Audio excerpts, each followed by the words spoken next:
I've told Republicans, if they're serious about a balanced long-term fiscal plan that replaces harmful budget cuts,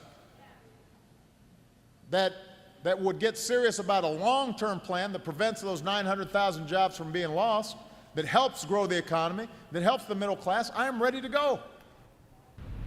Welcome to Opinion Journal. I'm Mary Kissel. That was President Obama in Chattanooga, Tennessee in these last days, when what he says is a serious plan to grow the economy and to reform our tax code. Is he really serious?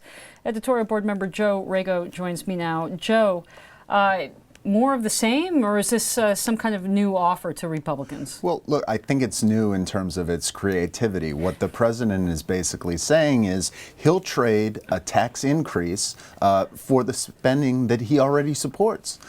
So, you know, it's sort of, here, Republicans, I'm making myself an offer I can't refuse. So, Joe, why is the president so hooked on tax increases? He knows Republicans aren't going to come to the table for that. I mean, why not compromise and, you know, pull a Bill Clinton and, you know, see Democrats sail into office next year on the back of the great grand bargain?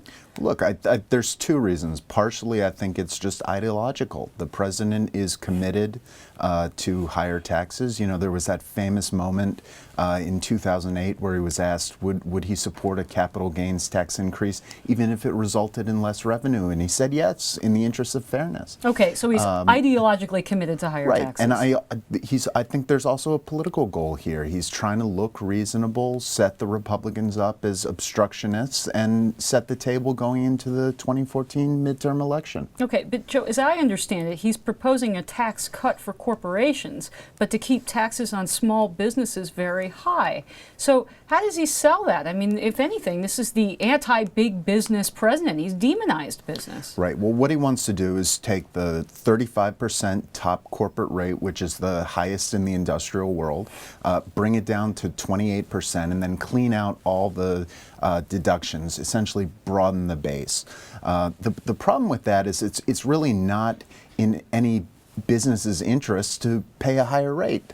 And if he was really serious about tax reform, I think he'd get behind the bipartisan effort of Dave Camp in the House, Max Baucus in the Senate, who for years have been holding hearings about a leaner, more efficient tax code.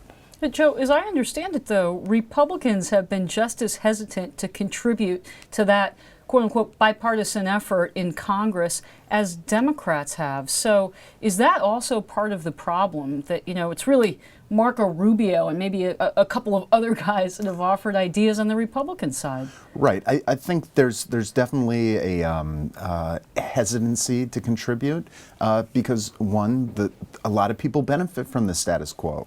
And also, you know, you put yourself out there, you put out an idea and you're suddenly attacked for it.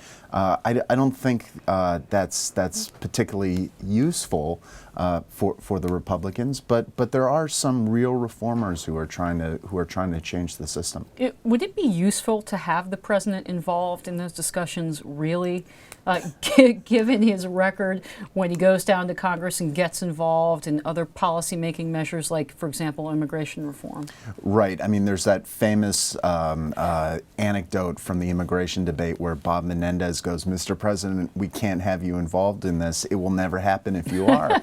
And you know, he's looking at that speech yesterday, the larger inequality tour that he's on right now. You know, he's really counterproductive because he can't help but describe his opponents as motivated by just raw politics instead of real principles. Joe, we've got less than 30 seconds left. We had a GDP out this morning that was not great, less than 2% growth. The second quarter number also revised downward. Could that give the president more political ammunition to go out and say, you know what, we need to keep spending, spending, spending? Well, look, if he's pitching a tax cut, this is not the best, a tax increase, this is not the best economic environment for that kind of agenda. Okay. So I think it doesn't help him. It doesn't help him, but he'll probably keep doing it. Editorial board member Joe Rago. Thanks, Mary.